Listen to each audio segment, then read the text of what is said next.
A criançada vai gostar desse programa de hoje, mas você que é pai, você que é mãe, você que é professora, também pode se beneficiar dele, viu? Olha, brincar é lúdico, é gostoso e você deve deixar o seu filho fazer mais isso, ao invés de ficar fechado numa tela, olhando a vida passar, a vida alheia ou até a vida virtual acontecer enquanto a vida dele está só definhando ou ficando paralisada.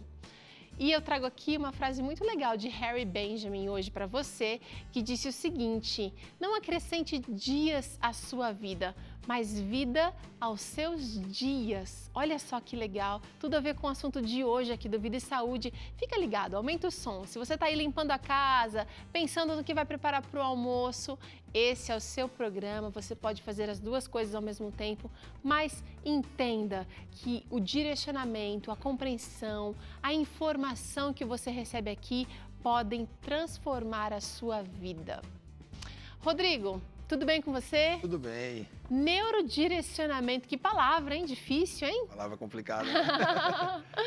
Mas a gente precisa compreender um pouco mais do que significa todos esses contextos, principalmente na temática da primeira infância, que vai de 0 a 3 anos, né?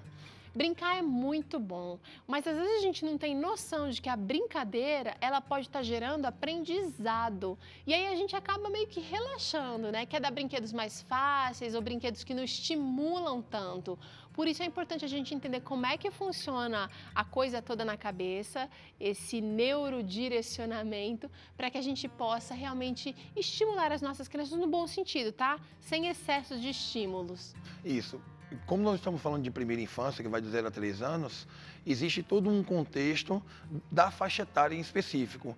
Porque dentro desse contexto da primeira infância, as mudanças são bem consistentes. Sim. Né? Toda a fase humana da primeira infância, ela muda constantemente. Então, é por isso que existem os brinquedos para determinada faixa etária, né? Toda uma brincadeira voltada para determinada faixa etária, para que a gente possa direcionar a criança de uma maneira correta. Tá. Né? Somente o brincar por brincar não é o ideal. Mas aí você me pergunta, poxa, mas é uma criança de 2 anos, por que não brincar por brincar? Dentro da brincadeira, o processo de direcionamento também faz parte. Legal. Né? Jogos de encaixe, né? O processo de iniciar né? Um rabiscar com um lápis. Então, todo esse contexto faz com que se insira na primeira infância. Quero saber o seguinte, a partir de que idade a criança já começa a perceber ou a aproveitar esses estímulos do brincar? Sempre a partir dos 6 meses, né? Antes dos 6 meses pode ser estimulado? Pode, mas a compreensão maior vem a partir dos 6 meses. Vai ser, quem sabe, uma coisa mais intuitiva antes dos 6 meses, É quando né? a criança já vai estar numa postura mais ereta, é quando ela começa a entender um pouco mais de forma límpida, né, visualmente, porque a criança até os 6 meses ela enxerga ainda de uma forma meio turva, né? Então, a partir dos 6 meses, a visão já está mais limpa, ela consegue identificar melhor as cores, qual tipo de brinquedo, e aí sim, no momento que tiver, né, acontecendo a brincadeira com determinado brinquedo, o pai e a mãe que estão ali podem direcionar, né, como vai acontecer, né, como se encaixa, né, como se faz acontecer toda aquela ação do brinquedo naquele momento. Legal. Vamos tentar entender como é que a mente ou como é que o desenvolvimento neurológico acontece através do brincar. A gente tem uma tela aqui para mostrar uma coisa que você está cansado de explicar na faculdade, para os seus alunos, né, Rodrigo? Isso. Pode, Isso é a anatomia do neurônio, né, da baía de mielina. Essa baía de mielina ela tem a função de aumentar os impulsos nervosos. Isso quando a criança é estimulada. Tá? Quanto mais estimulação, mais calibrosa fica essa baía de mielina. Aqui seria uma bainha que dá informação ainda ela está envolvendo. Ainda em processo de formação. Né? E aqui, né, por diante, chegamos até, né, a fase que ela já está bastante calibrosa. Ela é uma substância branca, né, esbranquiçada.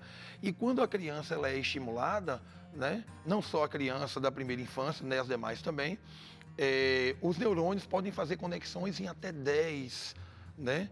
E quando não estimulada, somente 2. Então, os impulsos nervosos ficam mais lentos, né? E a criança também não desenvolve a questão do reflexo de maneira correta. Agora, eu queria tentar diferenciar atividade física e exercício. Num outro programa, você falou um pouquinho disso pra gente, mas para criança tem, você disse brincar por brincar ou brincar com direcionamento. Acho que a gente pode mostrar aqui agora a criança precisa de rotina, né, Rodrigo? Precisa sim. E quando ela é estimulada a isso, né, ela pode criar sua própria rotina. Tá? Principalmente quando chega na última fase da primeira infância, que é os 3 anos, que é a fase escolar. É quando ela entra na escola.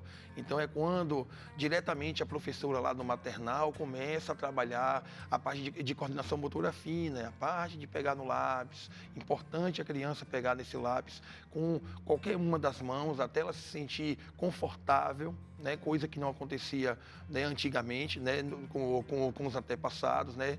Se uma Ela criança... faz bolinha de papel e cola. Isso, se uma criança segurasse qualquer tipo de objeto como lápis para riscar com a mão esquerda, né, os pais forçavam a fazer com a mão direita e a criança ela precisa ser livre para isso.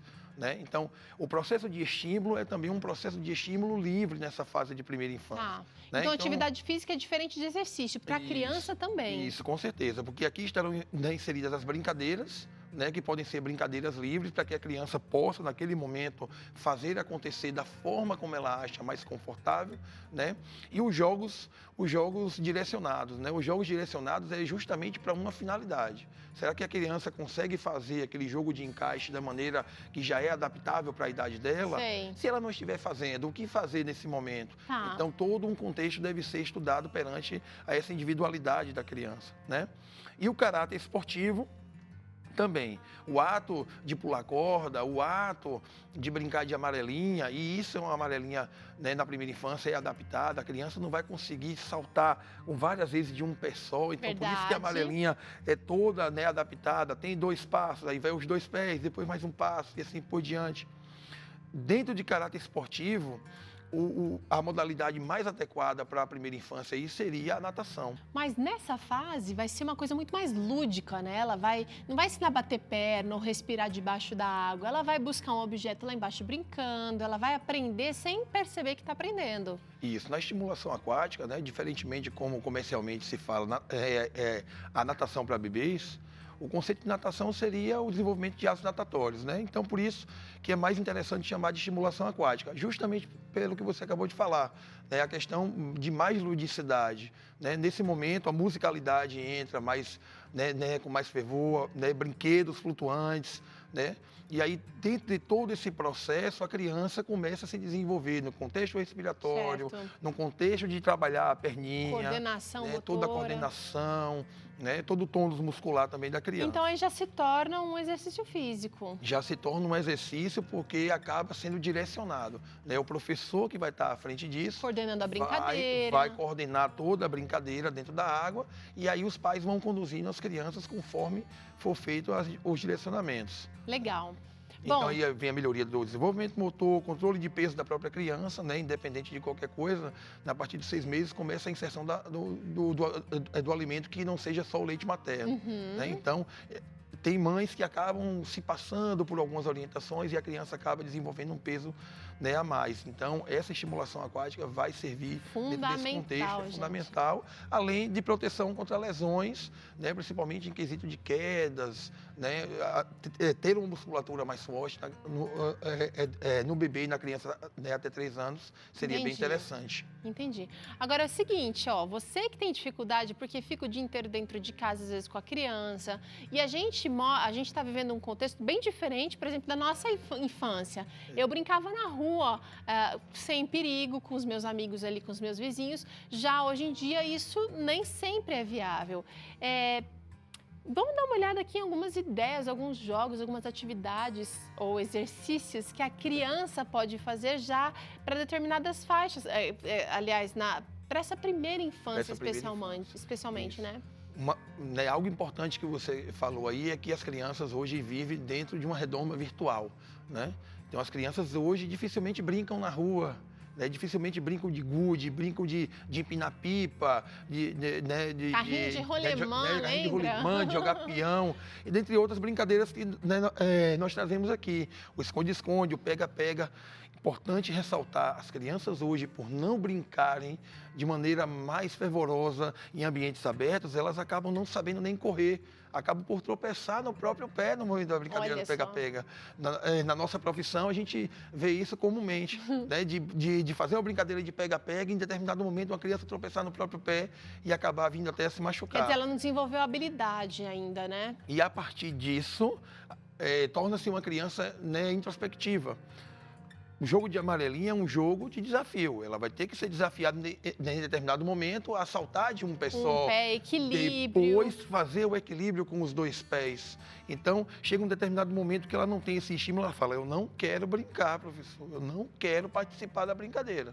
Né? Por mais que ela seja ainda novinha, com 2 anos. Então, a gente tem que ir trabalhando de uma maneira que ela seja inserida dentro daquele contexto, que ela seja inserida de maneira voluntária. Né? E ela também vai desenvolver autoconfiança aqui, Isso, né? a pouca idade também, a gente não pode também estar vindo a forçar essa criança. Pressionar, não é hora de pressionar. Tem que ser algo prazeroso, tem que ser algo voluntário. A gente pode lembrar de rouba-bandeira, de pega-pega, a gente já falou aqui, mas queimada, muito legal. Queimada, Enfim. coelhinho sai da toca, são inúmeras atividades. Tem uma do lenço também, né? De fazer uma brincadeira na roda do lenço, onde está o lenço tem que sair correndo atrás. Tem um chicotinho queimado, que é bem parecido com esse do lenço aí também, o chicotinho queimado. Né? É porque na Bahia também tem algumas nomenclaturas diferenciadas. Você está falando na Bahia, mas o Brasilzão é muito grande. O Brasilzão é muito grande, e aí a nomenclatura... Imagine as brincadeiras. Resgata algumas brincadeiras aí da sua época de infância, e se não tem ninguém para estimular o seu filho, quem sabe você não organiza aí com a turminha do prédio onde vocês moram. No final da tarde, a criançada chegou da escola, organiza 15, 20 minutos de brincadeira, vai fazer muito bem, né? Eu tenho um projeto lá na instituição que eu ensino, que eu chamo Lazer das Antigas, que a gente propõe, né, a um grupo de crianças a participarem de brincadeiras, né, somente das antigas. Então é a corridinha de tampilha no ambiente de terra, gude, a pipa, né, a amarelinha. Peão é legal também. Peão também. Então, assim, a gente coloca as crianças em teste para poder elas vivenciarem o que nós vivenciamos na nossa infância. Né? Rodrigo, vamos conversar para cá agora. A gente normalmente acha que dar brinquedo... meu filho já tem demais. A gente dá o brinquedo que é que a criança se estimule sozinha, ou aprenda sozinha, jogue sozinha, brinque sozinha. É importante desenvolver autonomia, porque ela vai precisar disso para a vida, mas nessa primeira infância, a brincadeira direcionada, ou brincar junto, ou estar ali presente, faz muita diferença. Para conseguir explicar isso para o nosso público, eu vou trazer 3 situações que devem ser trabalhadas nas crianças. São os domínios. Domínio cognitivo, que é a fase de tomada de decisões, né? Fase de organização de ideias. O domínio afetivo social, que é ela brincando com outras crianças no ambiente. Sensação de pertencimento ali. E o domínio motor, que é toda a junção do cognitivo, da organização e do afetivo para poder gerar toda essa situação, né, de gestos motores. Isso precisa de estímulo. Tá. Sem estímulo, a criança não consegue sozinha. E isso começa, estamos tratando de primeira infância, 0 a 3 anos. Começa dentro de casa, começa a partir dos pais. O complemento vai vir na escola, né? Já a partir dos 3 anos, que é a finalização da primeira infância. Tá. Aí sim vem esse complemento. Mas em casa é preciso já isso desde a fase de bebê.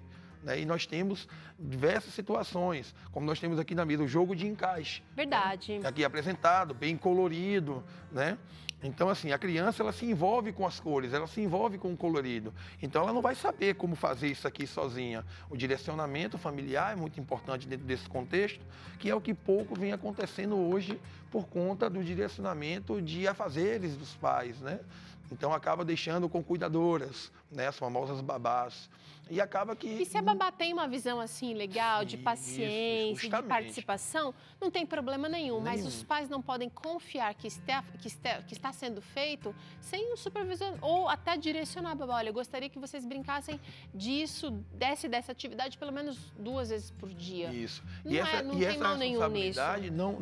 Não deve ser passada para a cuidadora, né? Somente para ela, importante para ela, né? É pai e mãe no final do O dia, pai e a no mãe começo do precisa dia. se envolver dentro desse contexto, porque é nessa fase de primeira infância que a gente promove toda uma qualidade de fases rudimentares, fases sensórias motoras que vão surtir efeito lá na fase adulta. E é interessante, Rodrigo, porque se a gente parar para pensar no universo infantil, isso aqui é o universo deles. A gente que é adulto, a gente se preocupa com conta para pagar, com o que vai comer, onde vai morar, o que vai vestir.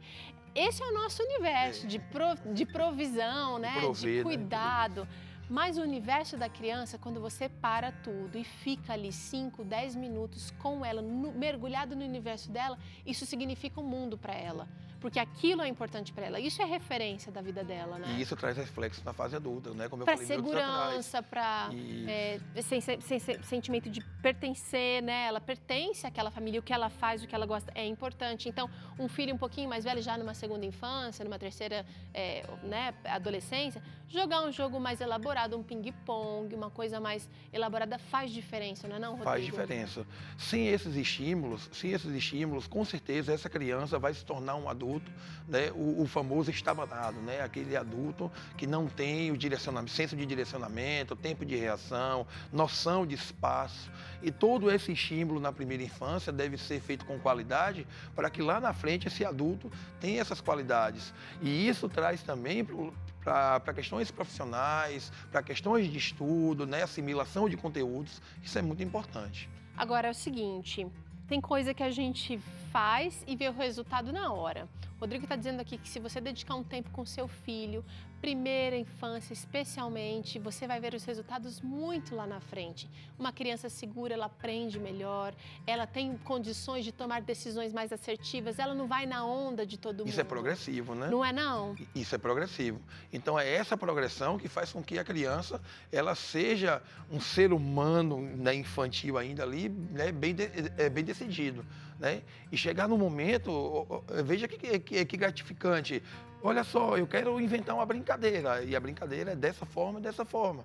Então você já vê que aquela criança ela teve um estímulo diferenciado e ela consegue organizar ideias, onde ela consegue até mesmo montar jogos dentro dessa condição. É bem interessante isso, mas tem gente que está assistindo a gente agora e deve estar pensando, Teru, mas a gente está vivendo numa época de tecnologia, quando meu filho for adulto, ele vai precisar se desenvolver também no universo online, digamos assim, virtual, né?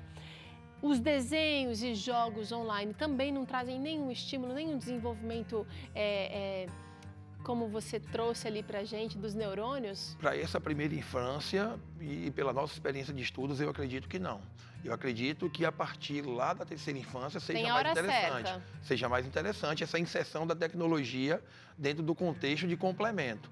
Mas no momento de primeira infância, o mais interessante é a criança pegar no lápis para rabiscar, é a criança pegar num jogo de encaixe para tentar fazer todo o procedimento acontecer. E nesse processo faz parte o quebrar, a frustração faz parte do jogo, não faz não? Faz parte. E por isso que nós temos hoje uma condição de infância de crianças que não conseguem lidar com essas situações, né? De quando ela se frustra, ela não quer mais saber de novos avanços, tentar né? novamente, E acaba que vai se tornar, né, como a gente vai falando, um adulto que tem várias dificuldades, né? Várias dificuldades. Então, esse direcionamento e explicar, né, para a criança, né, o momento de que houve a frustração por não conseguir, a tentativa, né, é importante. Nunca ensinar a criança a ter um momento de vencer e perder. Eu vejo de uma outra forma. A gente não ensina a criança a ser perdedora. Olha só, não conseguiu fazer isso aqui agora, o momento de encaixe, pronto, passou, vamos lá, vamos tentar de uma outra forma. Mostra para ela de uma outra maneira como é. E ela vai conseguindo, fazendo paulatinamente, e ela vê que aquele momento que ela não conseguiu foi apenas um momento. E ele foi... persistente. E a criança, aquele momento que não deu certo, ele foi vencido. Então, você passou dele, né? Quando a gente perde muitas coisas na vida, mas a gente não pode desistir. E a gente está ensinando isso para a criança desde cedo, com as nossas atitudes, com as nossas ações, com o nosso direcionamento. Faz parte. E eu queria até compartilhar com o público que assiste o que eu direciono com a minha filha, que hoje tem 8 anos. Né? A minha filha começou a fazer estimulação aquática e todas essas atividades que nós estamos aqui apresentando com 9 meses, né, estimulação aquática, e bem antes ainda, na fase de bebê, eu e a mãe dela estimulávamos. Chegou num determinado momento que ela participou de um festivalzinho de natação. E ela nadou a primeira prova, ela ficou em 5º lugar. Aí ela chegou para mim chorando: pai, mas eu dei o melhor de mim, não aconteceu a vitória. Eu falei: calma, você não deu o melhor de você? Outras crianças também deram o melhor de si. Então elas conseguiram, nesse momento, ser mais rápidas que você. Tem outra prova que você vai nadar, vai lá e dá o melhor de você também. Quem sabe você não consegue agora fazer diferente? Foi o que aconteceu. O segundo momento, ela conseguiu dar o melhor dela. pai, venci, é outra coisa. Que legal. Então, assim, esse é o propósito A vida é da feita de estimulação, recomeços. né? Então, é por isso que eu defendo não ensinar a criança ao momento de perder ou de vencer. Não conseguiu isso aqui, passou, é o momento que passou. Vamos tentar Né? de novo. Vamos tentar novamente para tentar chegar no objetivo. Obrigada, viu, Rodrigo? Eu que agradeço, é sempre um prazer. Ó, a gente faz um rápido intervalo. Na volta, o Dr. César volta falando sobre atividade física e boa alimentação para a saúde mental. E ainda tem torta salgada aqui no programa para você. É já já.